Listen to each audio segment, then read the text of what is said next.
there, and welcome to Think the Maker, a podcast about heroes, princesses, scoundrels, hokey religions, ancient weapons, and all things Star Wars. I'm Adam Russell. I'm Nick Dambarian. And I am Mike Forrester. Hey, we are joined today by one of my favorite experiences in the fandom of all time. We are here with the dudes from Space Dive as how many years? Well, first of all, introduce yourselves. Please do, of course, listen to our last episode that was a recap of Space Dive, but bigger, better, faster. All of the things more are intense. happening. More intense. All the Lucases. Introduce yourselves for our listeners. It is so great to have you guys back. I'm John, co-creator and creative director, Space Dive. I'm Daniel, co-creator. I don't know. I do a lot of the technical stuff here. And then... I'm Colin. I am not a co-creator. I came on a little later, but I'm the assistant creative director for Space Dive. And running the Immersion sort of side of things more heavily this year. So all the things. Absolutely. All the things. So Space Dive, again, for folks who are maybe jumping in right now and haven't listened to the whole back catalog, is an amazing experience, a fan-built experience that we talked about in a previous episode. We talked last year before the early May the 4th sort of associated event went down. I don't want to try to explain it in my own words. I haven't been. Mike, you have, and you guys obviously created the thing. So tell folks who haven't listened before, aren't familiar with you, what Space Dive is and why they should go to it. I'd say it's a fully immersive experience. It's a wretched hive of scum and villainy, where we built this experience around the cantina and then just kept growing it to include meandering, tattooing streets in a bustling marketplace, an imperial base. There's a illegal gambling den on the edge of town. There's adventure, excitement, danger. It's a blast. Mm-hmm. Literally, pun intended. So, Mike, I mean, in the short version of the way that I tell people, and your audience is probably had experiences that the guy kind, but it's just that it's like the idea that you're stepping into another world. More importantly, you're stepping out of this world, but you're stepping into another world, and you're stepping into like your perception of these films and of this. This story, basically. Who are you in this galaxy? Who are you in a galaxy far, far away? Yeah. The experience. So first of all, again, going from, being a kid from Detroit, the Detroit area, for people who need an excuse to experience Detroit in this very specific way, it's downtown. It's really cool, a part of the arts district, and it's technically the Tangent Gallery, which is a multi-use creative space that also doubles as a concert venue in certain parts. And you guys essentially take over the entire campus for this event specifically, from literally the ground up, all the way from pieces that are on site are hidden behind Star Wars set design, practicality, all of this stuff. It's truly incredible once you step in and you remove the sightline of kind of taking it from a Disney park mentality of going, if we can eliminate certain sightlines of earthly representation all the way down from the walls, of covering up anything that doesn't need to be there, it is a fully immersive experience that, like, once you're in there, your brain completely forgets where you are. And that almost like timelessness was probably one of the coolest experiences from my standpoint as someone who went on the Galactic Star Cruiser. That was the thing that me, Nick, and Adam had all talked about, was like time equally flies and stands completely still when your brain forgets where you are. Right. It's almost like a Vegas casino or something, it's like there's no clocks. That's still one of our like main build goals, really. There's as much subtraction as there is addition, so much of it is about blocking those sight lines and trying to like create, it's like even if it's just for this year is a thing that we say a lot, draping a parachute over something just so that you don't see the ice machine. Very Star Warsy. Yeah. But like there's so much removing what is terrestrial in addition to create, it's like there's creating these familiar pieces from the films, but there's also just like, how do we remove as much of the real world as we possibly can as efficiently as possible? Well, but also an aspect, one of the things that I think that we have going for us, like we don't have obviously the budget, like the parks and all that kind of stuff. But what we do have is like, even when you arrive, like we are rooted in an industrial like warehouse district of a Midwest like industrial city, and so you got this Rust Belt. You have this like even like the place where it exists in the real world helps to inform and step you into the kind of world we're trying to create. And Detroit is such a spiritual connection to Mos Eisley. Like it's yes. A wretched hive of scum and villainy. Right. Yeah. It's sort of it's already has a reputation as a lawless. We're the outer rim of the Midwest. Like it was for so long. It's changing a lot now, but sort of a lawless wasteland of. So if you're coming from the outside, like if you've never been to this part of the world or this particular like city or anything like that, it's like that, it's like that's informing sort of probably your experience in a way, but it's also the actual place that we're in. And it's also, more importantly, I think it's the only way this could have ever happened. This couldn't have existed in a place that had sort of a stricter like control over what artists were up to. Yeah. Sure. Nick and Adam, from your perspective, because Adam, I know that you did spend some time in Detroit when you were playing with a different band. From your perspective of being able, two guys that have traveled to a lot of different cities, your perspective on Detroit, I think might be helpful for people who are considering not only being from the Midwest, but like, Detroit Metropolitan is a giant airport. It's a very quick flight for a lot of cities. It's an easy flight in, and then you go right, you're 30 minutes from the airport straight to Space Dive. So your take on Detroit as people who have been there and have known that sometimes the lore precedes Detroit to a point where it's like we're dressing up as space rangers and blasting each other with darts. Mm-hmm. It's an amazing experience. But Detroit for you guys, what is Detroit compared to a Chicago or a Pittsburgh or any of those other places? Nick, you're from further away and did not spend time in Detroit as a... it's always hard to judge a city based off of where the venue is that you play. But, we've bopped around between St. Andrews and then a couple of venues across from Tiger Stadium and stuff like that. So, I don't know. It's the same thing as Chicago in the sense that you just hear that it's super dangerous. And then I've never seen anything bad happen, So it's except we're at Space Dive. Yeah, right. Yeah. So I love Detroit. We have great shows there. I would love to be able to like attend this at some point and just spend more time in Detroit, not as like a 1 day musician in the back of a venue. But my biggest takeaway is definitely that like you just hear that things are dangerous, and I walk around and I'm fine. Not that big. When we have great coffee.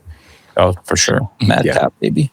Yeah, exactly. I mean, some of the reputation is there. I mean, one, like Dan was saying, it couldn't happen anywhere else. I mean, part of this came from us and our crew, this community that we built for the last 25 years. 25 years ago, we were building an entirely illegal amusement park in a really bad part of Detroit because nobody was looking.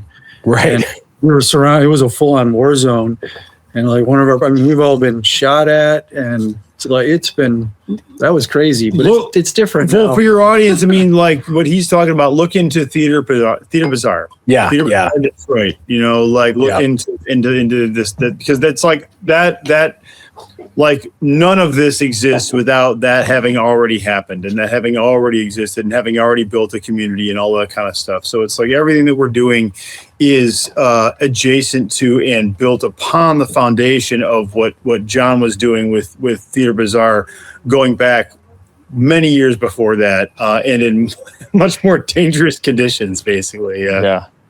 I mean, Detroit reminds me so much of St. Louis. I think both cities that have big storied histories and have been on the decline, since like the late 20th century for similar reasons. Both known worldwide for different reasons, for mostly like in modern history for the negative parts, like everyone's but also music in both cases. Both, yeah. Yeah, but I was about to say everybody's seen 8 Mile. So it's like you have like, the fame that Eminem brought, but also like, then there's the movie and you see a really rough side of Detroit. We've all also seen RoboCop, so we see this dystopian future version. People know St. Louis via the reference to East St. Louis, which is not even in the same state. And also like if you're like a sociology or like a urban planning student, anything, similar to that, about Pruitt-Igoe, like the biggest failed public housing project in Earth's history, basically, was in St. Louis. So we have these storied pasts with kind of like these rough reputations, but that also opens like amazing opportunity for revitalizing neighborhoods and for artists to come in places that are sketchy and cheap to work in. We have a place in St. Louis called the City Museum, which you as artists maybe have heard of. Oh, yeah. It's super cool. Yeah, a bunch of artists and fabricators who have turned a bunch of junk and salvaged stuff into this incredible like 4-story playground for kids and adults. It has no central theme, but it, to me, is in a Venn diagram that overlaps with Space Dive. Yeah, For sure. it's very experiential. And I think too, kind of jumping what you're saying too, is like, you guys are musicians. For as much labor that goes into the love of being a musician, it does not pay proportionately. Right. And so when you get artists that get space to be able to decorate their places, that's where places like Space Dive really, to your point, Space Dive could only exist in this one specific location because the space was there to allow you guys to stretch out. And that's really where I think the transformative part of what has been so impressive with what you guys have built is going from, we just have a cantina, to now we're taking over more of the space. Now we have an outdoor marketplace for people to sell in-universe wares. Now we're bringing the A-Wing in. We're, off of fan film now. So it's like, it's just adding layers and layers. That what's crazy is that I had learned, and we had talked about on the last podcast, was that once Space Dive is done, Space Dive is only 2 weekends. Then it turns into a concert venue for the Movement Techno Festival, the birthplace of techno being Detroit. You guys pull all that down and switch that thing over. It is like within 7 days. We have to tear it down in 4 days. 4 days. Okay, exactly. Never again, hopefully. Never again. Yeah, we're looking at 5 days, but still. We always end up paying for it. It's like it's like 28 days of sin and 40 to repent. Like we have this window to build this thing, but all of the cleanup afterward, because it's like we just got to get everything out. Yeah. Right. And then it's just getting it all in U-Haul trucks and getting it into a big pile somewhere else, and then Sort it out. End of that, we got to Yeah. sort through all of it Yeah. and get it all where it actually belongs. Or, some years we're so completely busted after all of it that we just put it all in shipping containers. And then the next year, this time of year, when we're having to get it all out, we're like, what did we do? It's like we were just so rushed and burnt out that we were just trying to get it all done. And I do think that part is important to understand about like what it is that we're doing is that it's like, we have to build it and then we have the event and then we have to tear it down. Well, it's more in a matter of weeks. Yeah. It's build it and then install it. So now it's gotten so big that this venue, this whole space, we're shutting down their entire facility for 3 weeks in the way that ahead of time, 7 days a week around the clock installing, but the build actually starts in about 2 weeks, early March. Wow. We worked out a deal. We're building the biggest thing. We're building a 94-foot facade to cover up part of the building. It's bigger, it's better every single year. So this is the stuff where it's coming. Like if you came last year, it's going to, what he's talking about is the new stuff. So, oh my gosh. How much is like reused year to year? Everything gets reused, but we just keep adding and making it harder on ourselves. Yeah. So here's a question that I think we talked about after the recording last time. We talked a lot about this reusing and how all this works. I'm sure you guys have talked about how to make this permanent, especially given the fact that you have to store so much stuff. So you have to keep space somewhere in perpetuity. So, just to store things. So have you talked about the idea of making this a permanent installation that isn't necessarily open all the time, but it is an annual tear down and rebuild, maybe an ongoing evolution kind of thing, a few events a year, shared makerspace, there are lots of ways to do this. Have you guys talked about that? Yeah, we would love that. I mean, I know Outpost 77's, they're doing a permanent build out in the desert and so jealous, but we are all a bunch of broke ass artists with no resources and we spend it all. Right. I mean, we would start over that. Like we do talk about it. We wistfully talk about it, but it's like, we don't have the resources to do that. It's like, I mean, it's like we are at the mercy of the venue in many ways. And they've been wonderful to work with. And they're really there's not a lot of places like this. I hope every city has a couple of tangent galleries, honestly, because it's a place that hosts every weekend there's some cool art thing going on, but they let us take over for a while. And we really there's aspects of what we do there that remain there permanently or semi-permanently. They've been very gracious. Yeah, they've been really gracious and cool about that. Hold on, you guys went away for a second. Let me figure out what's going on there.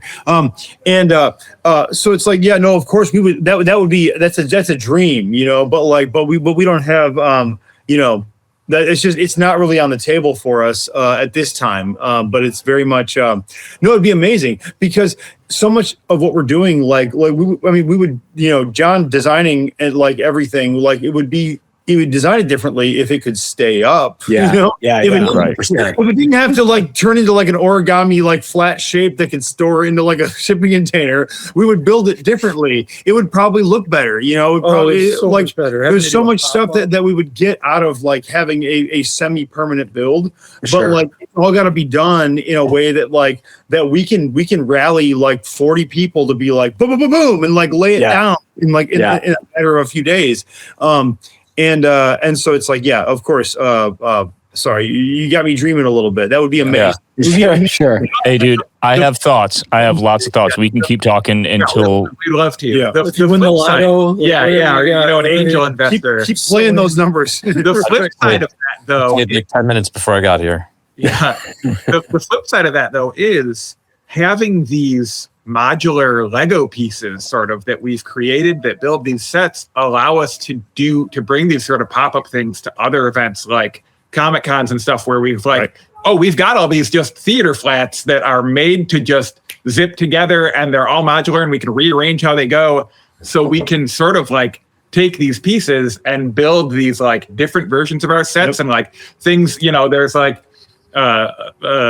we're able to create these 360-degree environments that people will never see at the party because they're completely unique to these other little pop-up. Yeah. Almost like a pop-up of the pop-up. Exactly. Yeah. It's a mini Space Dive Junior that we were able to bring to Comic Cons, and we're talking right now. There's laser tag arena out here that was like really interested in having us build sort of a custom laser tag laser tag thing for them. So it's like having the opportunity to be able to do that kind of thing is also like a really cool part of having this modular system. Well, it's like because it's a bunch of puzzle pieces, like you can make different pictures out of it, right? 100%. Well, so the question I want to ask too. So, as someone who's experienced it, there is so much more than what I think.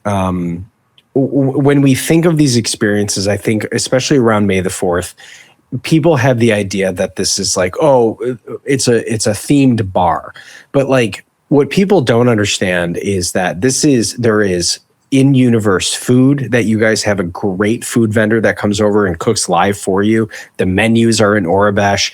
It's incredibly immersive from that sense. Then you go into the Sabak Den, which kind of feels kind of seedy.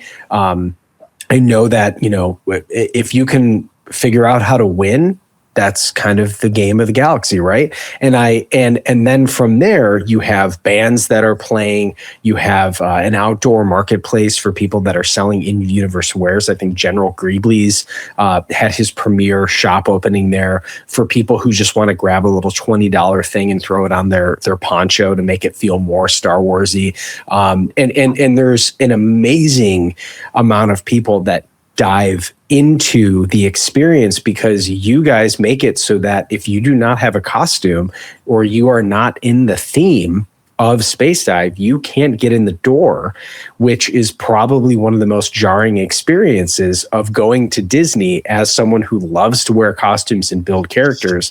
That when we were standing on the Star Cruiser and we are fully decked out and you look over at a guy who's got a Donald Duck shirt on, you're like, come on, man. These damn normies. 100%. So we don't usually work with regs. So when you have this fully immersive, you've got a great cantina, you've got all of these vibes in here. What are you? How do you continue to build on that? And can you give us any teasers of what people can come to expect if they had an amazing time last year, or maybe this is the part to tease them to get them there and book their flight? So. Yeah, the over the first 10 years, we were focused just on building out the environment, and then within the last couple of years, we've really started to dial in on what the lived-in world of that environment and what the immersive side of that is. The populace, the denizens, the characters that are inhabiting this world. Yeah. Is also you. Like, so we want it to be, there's a lot of things where you can go and you are interacting with the characters that live in that world in your mouse ears, and Kylo Ren walks up to you and he gives you a talking to, and you have this fun experience, but you're not a citizen of the galaxy in the way that you are at Space Dive, where you show up and you're interacting with these characters as your character. It's almost like a LARP, or, people have called it like a Star Wars Renaissance Festival or something. Sure. You're in character too. So our goal is to create this fully immersive, not just visual 360-degree environment, but lived in world that you're engaging with these characters that are sending you on missions and recruiting you into the rebellion, or trying to get you to sell spice, or sharks that are lending you money so that you can go bet on the droid fights, so that you can pay off somebody else that you need to pay off for a spaceship part. So there's all these different areas and all these different activations of the art that we've created that now are becoming these lived-in worlds that are all interacting with each other in these ways that you are also interacting with as a citizen of Space Dive. You're that's part of the costume thing too. It's like when you come in your flip-flops and your shorts and you're having these interactions, you're somebody else interacting with a thing that is a lived-in world. You are part of the world when you show up. Just something I wanted to jump on with that too is it's like so one main question we sort of pose to people is sort of like, well, okay, it's not like you don't come, you don't feel like you have to come and dress like C-3PO or Princess Leia or something like that. It's like, we don't want that. Who are you in a galaxy far, far away? Who are you in this on this desert? You know, and you don't have to even care about Star Wars. It's like, do you want to get out of your life? Do you want to go somewhere else for a little bit, right? And so it's like, but within some certain parameters. But it's like one of the things that I always try to emphasize to people is that it's like, it's a costume thing. It's required. You have to dress up, but like that can be so simple. Like, it's like, I tell people, like, usually they have whatever anybody has something that would work in their home already. 100%. Yeah. 100%. I would say a lot of people have what they need in their car. And like, I mean, you can do something if you have a little bit of, you know, like understanding of the style or the wherewithal, whatever. But there's a beautiful example, and I would like to add, we should add that photo into the reels here at some point, because I had a friend who was coming from a gig or something like that, and she was like, oh, I can't come, I don't have a costume. And it's like, and I kind of gave her the spiel a little bit about like what like you could do. And she showed up, and all she had done was she took a winter coat that was in her car from like, you know, months previously, right? And she just put one arm in and like flipped it around her head, and she had a black shoelace, and she tied that and wrapped it on front of her face, and it was just like the simplest, cheapest, dumbest thing, and she looked amazing. Yeah. And she could stand next to somebody in like full Mandalorian armor that they spent like 8 months working on. Yeah. And it's like, and it's not that those things are equivalent, but it's like, but in space dive, they can be like, it's like you can just be like that person. It was just like a black coat wrapped around her head the wrong way with like a shoelace. And it was like, It looked amazing, you know? And it's like, so it doesn't have to be, you don't have to stress out about it. You know, it's like you can come and just blend in, you know, just don't wear like plaid, you know, unless sure. Right. But the amount of people that would show up with kind of like a, you know, take a t-shirt, cut off the sleeves, put a long sleeve t-shirt on, and then take a vest, throw a vest on, an old fishing vest, or people would take like a scarf and they would tie it around their waist. And it was the simplest things that would just break up your silhouette. Like, you know, like you can look at through these pictures, and there's definitely some people who have Star Wars outfits that are definitely designed. I mean, there's Cobb Vanth right there. But you're seeing, you don't have to do all this kind of like, I mean, you're seeing stuff that's like kind of movie quality, like people go all the way. Beautiful. Yeah. We love that. It's awesome. But like, you don't have to feel like you have to do that to come to this event. 100%. All you have to do is like not stand out as somebody that like, you know, is in right here, right now, you know, 2026 America or whatever, you know, like, I mean, so it's like there's so many ways to just sort of like blend into it. And if you look at a lot of these photos, so you see people in the backgrounds there's just you know, I think you're going to see people in these kind of outlandish, you know, like when you see people in like, I'm watching the slideshow here, like the Plo Koon, like the, you know. And it's like you look at the people that are out of movie, but it's like that's like seeing like, you know, whatever, you go to the parks, you're seeing like, you know, Donald or Mickey or whatever, and it's like who are you, you know? And it's like you can just be like somebody in a vest. You can be somebody that just kind of is hanging out. So it's not like it's and this is a thing we struggle with communicating, because it's like we say costume's mandatory, and we mean which is very intimidating to a lot of people. So we want to like take away that intimidation factor by saying it's probably you have stuff in your car. But one of the byproducts of this too is like growing this community along the way. One is when people that's a great shot right there. You can see how many people just have, you know, no one's really wearing anything that's overly armor besides maybe the Ahsoka Tano. You can see a lot of people just have fingerless gloves on, you know, and you know, 100%.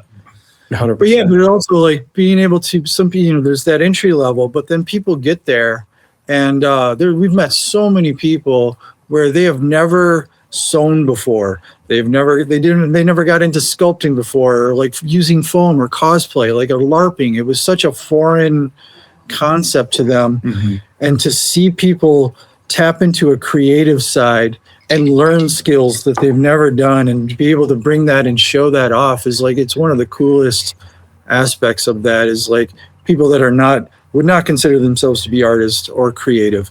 And now now they're like gluing foam together and spray painting. That part is awesome. Well, Like this picture right here. This is a dude in a jacket that could have been from Hollister with a patch on it, that with Arabesh, right. a scruffy scarf, a beanie, and what could be just some welding goggles, and he's in universe, just like that. 100%. One of the coolest parts of last year, which I still laugh at because I tell this story of like what people are expecting. There are a couple side quests where you go up to a certain character that's standing there, and you guys do a good job of kind of saying which character is supposed to be where. But I end up running a mission. Basically, I had to go help one of the partisans or whatever group they were with. I had to go get a part that I needed to trade for someone to help get this A-wing repaired, but I had to watch out for the Imperials. The Imperials were walking around looking for anyone who was trying to, subvert the Empire's, mission of trying to secure the place. All these different things were going on. I'm looking in this one spot where he said, "Hey, we're trying to find this part. Look over here." So I'm looking around. This guy comes up to me. He goes, "Hey, you looking for a part?" I look over. I'm like, "Yeah." He goes, "Got anything to trade?" I said, "Sure." He hands me this part, and I look at it. I'm like, "Dang, were you able to get to it first?" He goes, "Hey, but you know what? At the end of the day, we all got to help each other out in the galaxy." He goes, "You got anything to trade?" I go, "Yeah, here's some coins." Cool. I take the part.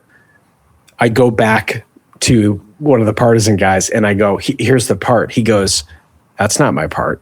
I was like, "Wait." I go, "What do you mean?" I go, I just met a guy who I gave my coins. He goes, "You got." And I was like, dang it. And I go up, I remember like about an hour later, I see the guy at the cantina and I go up and I stick my blaster in his back and I go, "You better give me those coins back or I was about to paint you all over this bar." And he turns around, he goes, "All right, man. All right. I get it. Right." So he gives me my coins back and I was like, that was a smooth move though. I got to hand it to you. You're quite the scoundrel.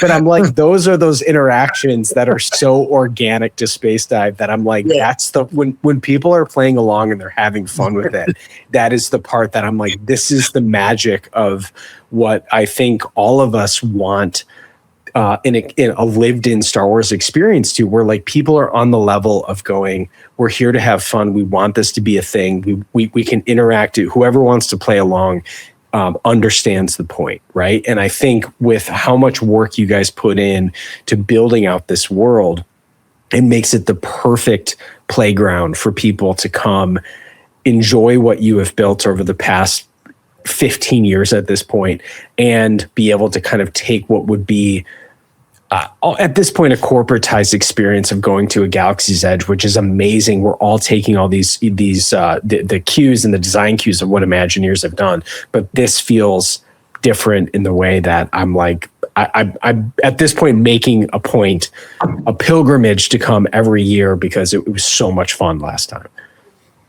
It's a LARP, dude. It's a full-blown LARP. That's the thing. I mean, yeah, it's exactly the kind of thing we're talking about where I say, your character, it's like, that guy didn't work for us.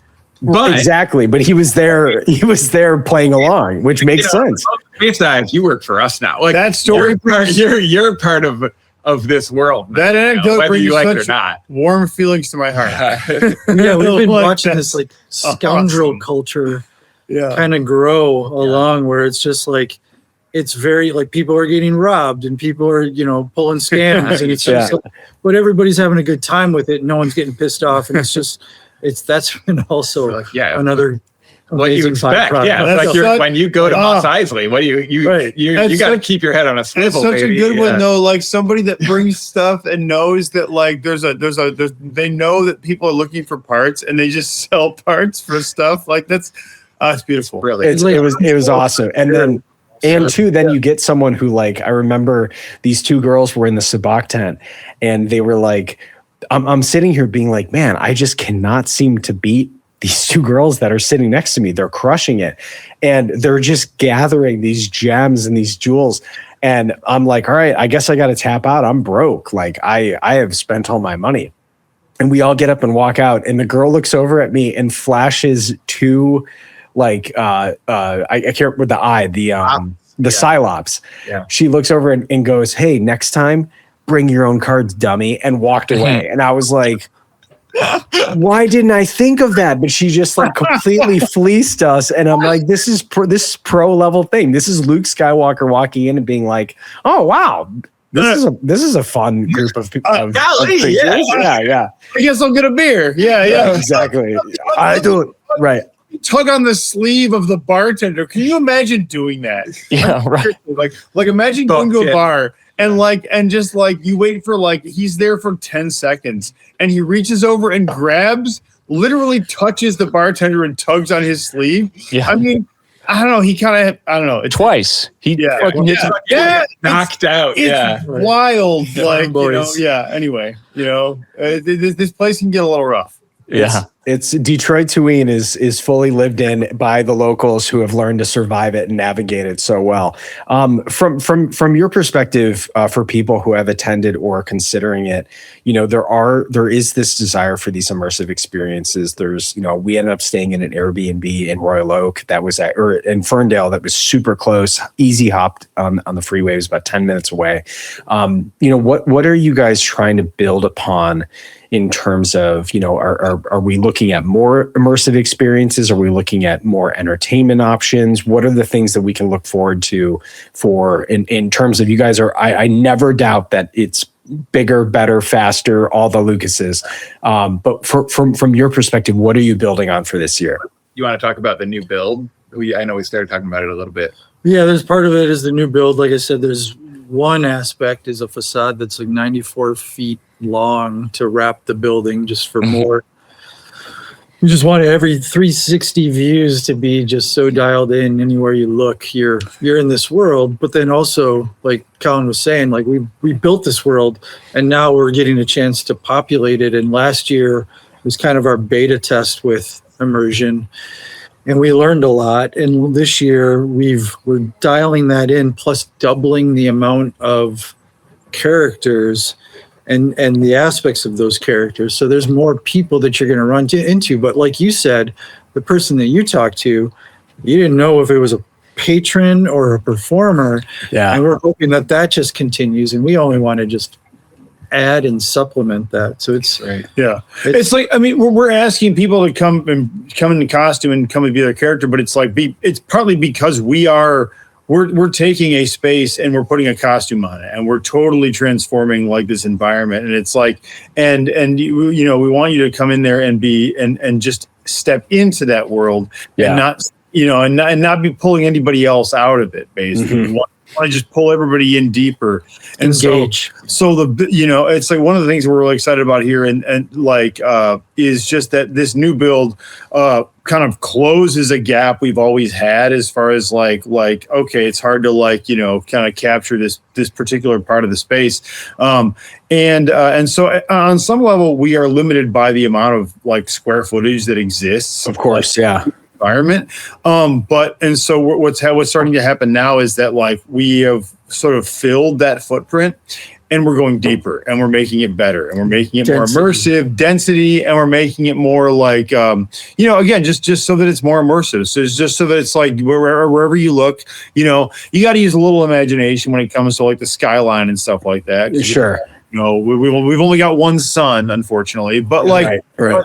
But there is, we're trying to kind of like continue to fill in those gaps and to make it like a deeper and richer experience. We're already talking about changing the skyline a little bit anyway. But yeah, there's definitely a lot more depth of detail that we are beginning to dive into more. Where like Dan said, we've only got so much square footage and we've kind of filled that all out, and now it's just getting like more detailed and denser and just more as we bring in more people too. We've got people with more skill sets, and it's just like in the last few years we've gotten all these awesome engineers and 3D printers and tech guys that are programming all these like incredible Greedlies and droids and all this cool stuff that's just like adding more to the immersion of like, it's like, it's cool to see some panels, but then to be able to walk up to a panel and like push a button and have it actually do something. Yeah.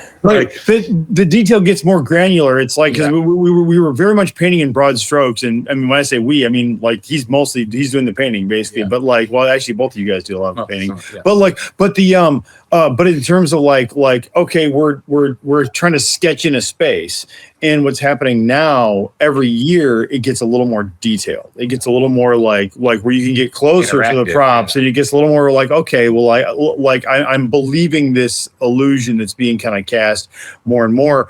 And then on top of that, there's all the interaction of the immersive. Like there's a lot more people to interact with who are part of the storytelling, who are part of the thing, and plus the people who are like, grifting on that and taking your damn parts, your coins. Plus more alien. We're adding more aliens this year, and we're dialing one of the things we added last year. You got to be in on our market buskers, like all the musicians that add. We want to hit every, like all the senses and smells and sounds, and as soon as you walk in, you're entering the party, and you're kind of passing through customs and processing, and then you're spit out into this bustling market where you should feel a little uncomfortable, like you're going to get ripped off. But there's also those people playing some strange instrument in the corner, and then like you did, you got to like when the buskers, their time's up. Players arresting them for me showing up there dressed, so I remember, I can't remember, it was Dan or someone was like, hey, can you switch in your Imperial officer and, like just walk around, right? And so being that like earlier in the night, like I was running one of the missions where I was like basically running some coaxium, or I can't remember, some fuel cells or something. And so I knew what the case had looked like. And so I'm dressed as an Imperial officer walking around with the Stormtrooper, and I see some kid walk by with that case, and I looked and I stop him and I go, "You there?" I'm like, I needed to see the contents of that case, and he just starts like freaking out, and his buddy's like, wait, no, there's nothing in there that's actually, so like I'm just playing along because I know that it's fun for that kid to get a shakedown, right?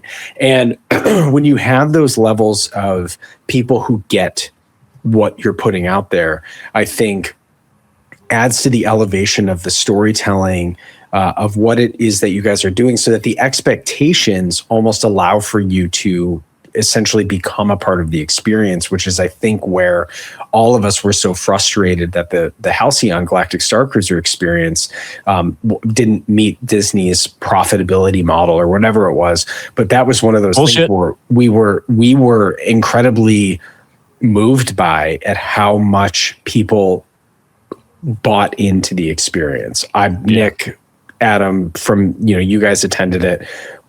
Would you say that was probably like the main takeaway? I don't remember what food we ate. It was cool, but like our experience was definitely the humanness of just forgetting where you were. 100%. It's like you mentioned, one of the guys mentioned it earlier, like the casino of it all. Like you're just in there. There's no actual windows, and for we went on the second one ever, how many people were dressed up was just like a beautiful thing. And then by the next time we went, the percentage of people who were dressed up was even higher. But at that point, we already knew it was closing, and it was nothing good has happened since, honestly. Yeah, you're right. Yeah. The question that I want to ask too, because hey, real quick before you do, a couple questions from Discord from the patrons. Oh, we need that. Relevant to what you were just talking about, new stuff being built. This is the best screen name you'll hear from any Discord of any Star Wars podcast. 43% Burnt Anakin is the screen name. The A-Wing is incredible. Are there any plans to try and bring in more ships?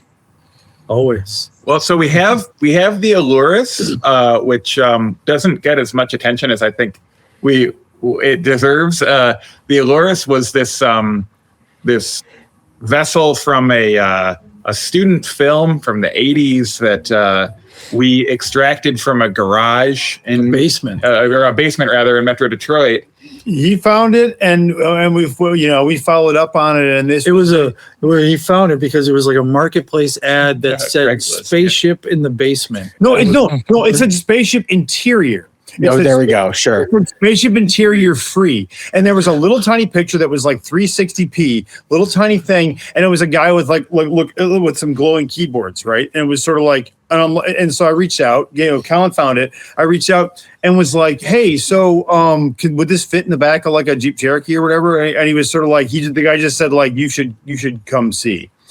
And so I went there, and went to, and it takes me to the basement. There's this house in Detroit.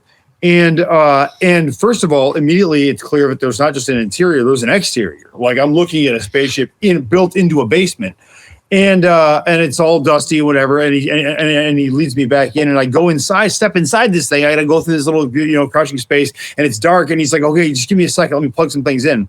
And as he does it, I'm standing there, and like lights are coming on, and it's the most, literally the most Amblin experience I've ever had in my life. Like it was so magical. Dust. There was dust in the air, like being illuminated, like as because it's like the control panels were all like, it was they were sourced from military surplus, places, but military surplus in like 1980, right? Yeah. There's what's there. There's helicopter control panels, and there's all this kind of stuff, and it's amazing. And he fires it all up, and it all worked. It came back to life, and it was. So yeah, we brought a team in, and we had to. The thing is, it was built into his mom's basement to make this film back in like 1980, when he was in college, and so it's like we had to bring a team in. We cut it all apart, took it all apart, made meticulous notes and photographs, and like all the wires had to disconnect everything. The wiring was insane. The wiring was. I never thought it would ever go back together. Right, there was concern that it would never come back together again. Got money on it. But we had some good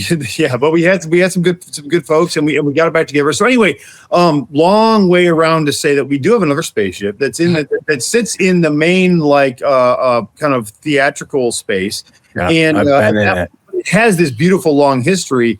But also, just to add to that, we're also open. If you've got a spaceship, let us know. Right. Yeah.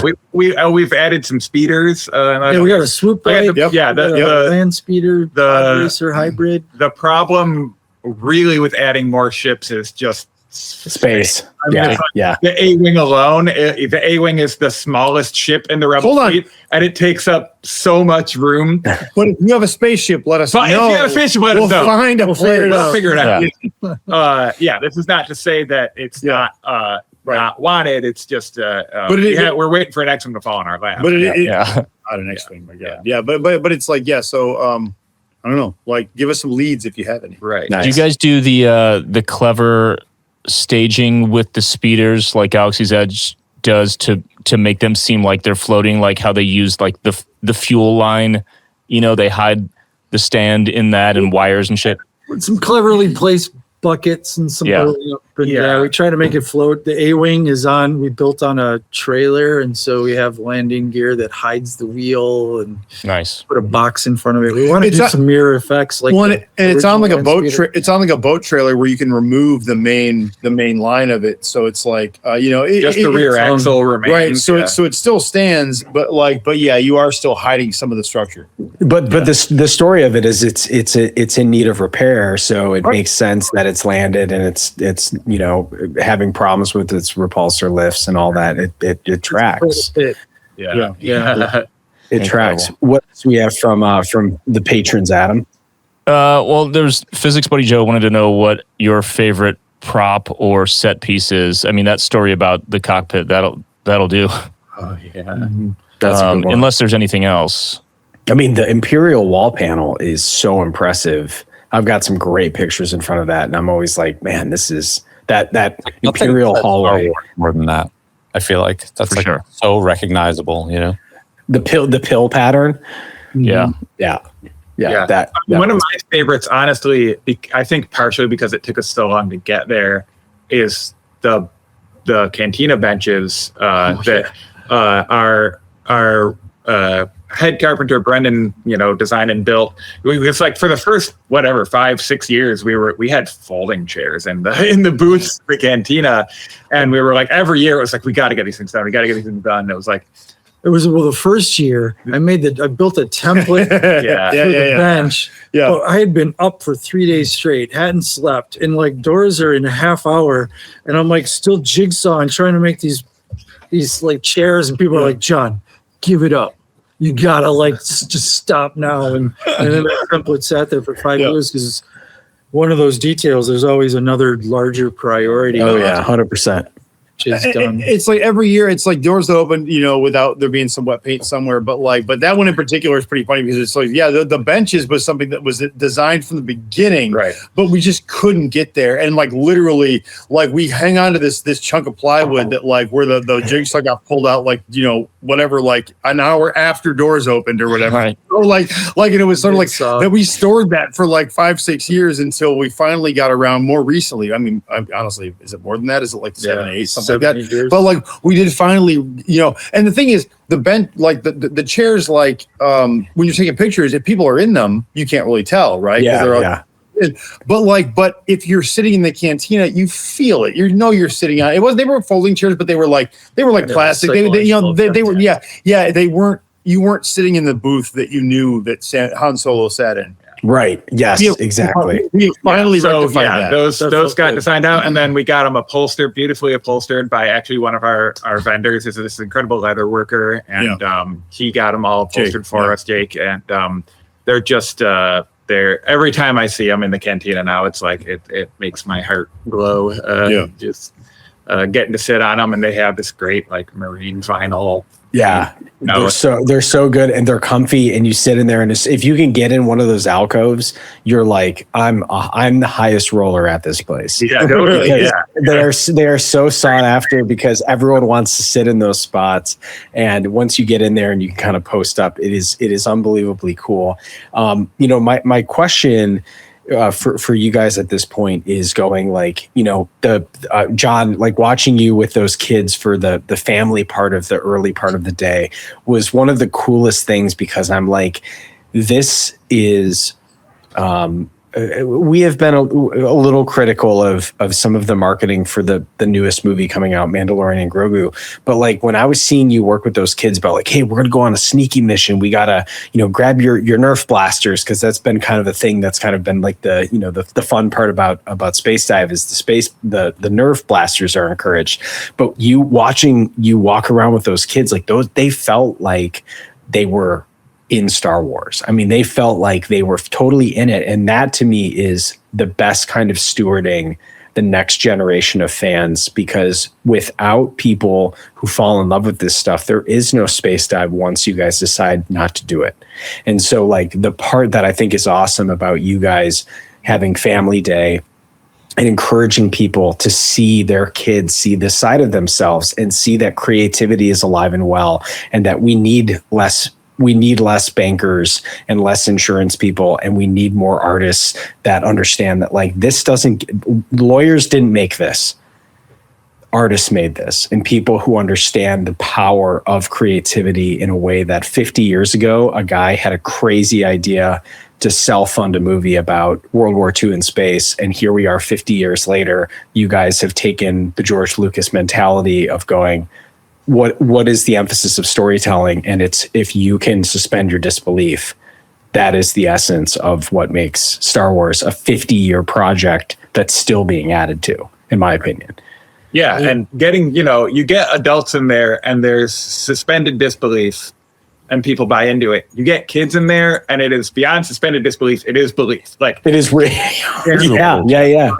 No one buys in like kids. Yeah, it's like a 6-year-old with a Nerf gun becomes the galaxy's most feared bounty hunter. Like, they are there. Seeing these kids like get so engaged with it instantly. They buy into it like right away. Yeah. I've said it before. It's the best hangover I have all year. Family Day is like, it's rough getting there for us. Oh yeah, totally. A.M. after. We haven't gone to bed like the sun's like coming 3 up. days. And it's partly like, we talked about it. Like we talked about it the first year. Like we should do like a Family Day. And it took us like 5 years before we actually like had enough like we had enough like worked out that we could actually do it. It was hard to get people to bring their kids down to a pretty rough part of Detroit. Yeah. Totally. Yeah. Absolutely. To get over a hump. Yeah. To like convince people. Thankfully, one of the things that really helped with that was Vault of Midnight Comics. Yes. Right around the corner. location right next door. Yeah. And so there was already this kind of built-in, family activity there. And the timing. Free Comic Book Day is the first Saturday of May. It's so awesome. that always lines up with us. So we were able to kind of partner with them and do this awesome cross promotion where they have been sponsoring our Family Day costume contest. So, costumes aren't mandatory on family days, but they're obviously highly encouraged. Yeah. Kids are free. Adults are, it's significantly what is it, $10? It's like discounted price. Yeah. So, especially because we just want to give kids in the neighborhood a chance to go do something Right, totally, as ridiculous. 100%. So we've got the costume contest going now, where kids get a chance to come out and test their. For the costume contest specifically, we really want to encourage this creativity and getting kids to get their hands on some handmade costume stuff, making and handmade stuff, create their own characters, and we've seen some awesome showings from the Family Day costume contest, and it's a blast. And the costume contest has sort of taken a little step up this year too. We've got some fun plans for that this year. So, and so something that we haven't talked about really at all is that there's a lot of, it's a full slate of there's multiple stages. There's a ton of bands. There's burlesque. There's all kinds. There's a variety acts. There's there's indoor, outdoor stages, all that kind of stuff. There's a stage that's totally dedicated to DJs and dance music and so within universe and all that kind of stuff. But I want to just come around because it's but there's also, on Family Day, we have incredible interactive, kind of family friendly, just creative, crazy band action happening as well. Yeah. Nice. Yeah. Watching Jabba the Hutt go out and get all the kids to roll around on the floor was definitely I have never seen this before, but this is the most amazing thing I've ever seen. And to your point, the outdoor stage is set up as a more of electronic music, but you guys did this brilliant cover of where you put a screen down and projected stuff onto the screen. An amazing, I know that the concept of it is so simple, but the effectiveness of it feels like you are literally watching these hollow projectors. The music is awesome. There's haze in there, so the lights are going off. It is it's so perfect.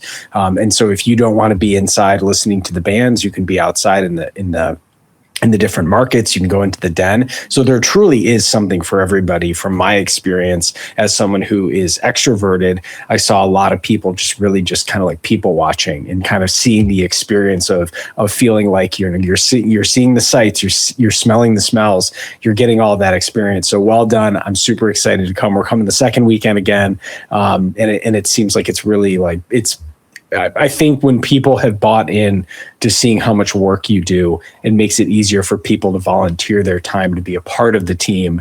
And I'm sure it sounds like that's where it sounds like a lot of the scalability has been a benefit of people being how do I get involved? Because I recognize that you guys are doing something truly intergalactic here. Yeah, our crew is massive now. It's become a pretty huge undertaking from where we started, of just essentially seeing that space and knowing, being on the spectrum and having blueprints in my head. I walked into that bar and I'm I know a way we can turn this into the cantina, and having, wanting to get drunk in that bar since I was 6 years old. Sure. Expecting it to turn into this ridiculous thing. And now I don't even know how many people. The amount of managers. Yeah, we've had to hire a crew manager just to help us keep track of all of our. Sure. There's a lot of volunteer energy goes into it, but but a big thing that we really emphasize is that there's a lot of people that we're paying. It's people pay money to come to this party, and we funnel that through to the people that make the party, and that's really part of it. Goes right back into the community. There's hundreds of people that are part of that, and it's again, that's something that it's a point of pride, because it's for a while, you didn't, and we still don't know. We don't know what's going to happen next year, but it's or this year, but we do, we kind of try to put it all out there, and a lot of people put a lot of energy into it, and we try to just make sure that all that, that people are rewarded for everything that they do, and that we're doing something that everybody feels like that there's a community around this. Without a doubt. Yeah. And yeah, of course it's fun, you know, it's a lot of fun, but there's like, you know, that aspect of it, I think is something that we try to emphasize. Yeah. Well, I think that's a great place to wrap up, but I do want to continue for a few minutes a conversation about the build out and like maybe walk through these slides that we have in the bonus segment for patrons, if you guys are willing to hang out for a few more minutes. Yeah, for sure. Yeah. Awesome. Well, for everyone else who isn't a patron, who's ending right here, let people know where they can find you on the internet, what the dates are, how they can get tickets, etc. It's spacedive313.com. Tickets hopefully will be going on sale very, very soon. And how the dates are May 1st, 2nd. 1, 2, 4, 8, May the 4th 9. be with you. Yeah. And then Yeah. So and First 2 weekends of May. First 2 weekends of May plus the Monday, which is the actual 4th. I will say that the first time we did this was a Monday. And that was one of those very much, if you build it, they will come, and people showed up on a Monday night, you know, like in 2015, and it was awesome. So but like those are 1, 2, 4, 8, 9. Yeah, There you go. Nice. So yeah, SpaceX. And the Saturdays are the family days. Yes, family days on Saturdays, 11 to 4. 11 to 4. Yep. Yeah, SpaceDive313 on Instagram. Mm-hmm. Yeah. And the promo is amazing. I mean, like, even as a graphic designer myself, like, I love seeing everything that you guys are coming up with because it's well done. It's curated. The pictures are great. You know, like, we've just every detail about what Space Dive puts out shows that this is a labor of love and it's a project of passion, and it's unbelievably cool. So once again, as someone who's attended, completely in debt to saying anything that we can do to help to even just promote it, get it out there. This is the kind of fandom that we love to be a part of. So may the force be with you guys. And of course, I hope that paint can dry, because I know it's going to be wet the day that we walk in, and that's going to be amazing. Count on it. Yeah. All right, guys. Thanks again. Everybody, thanks for watching. Thanks for listening. Patrons, we'll see you in just a minute. May the force be with you.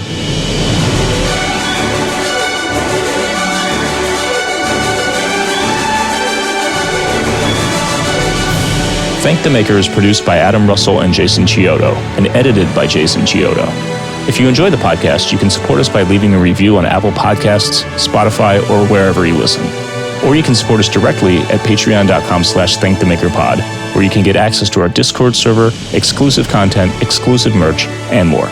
Our patrons literally make Thank the Maker possible.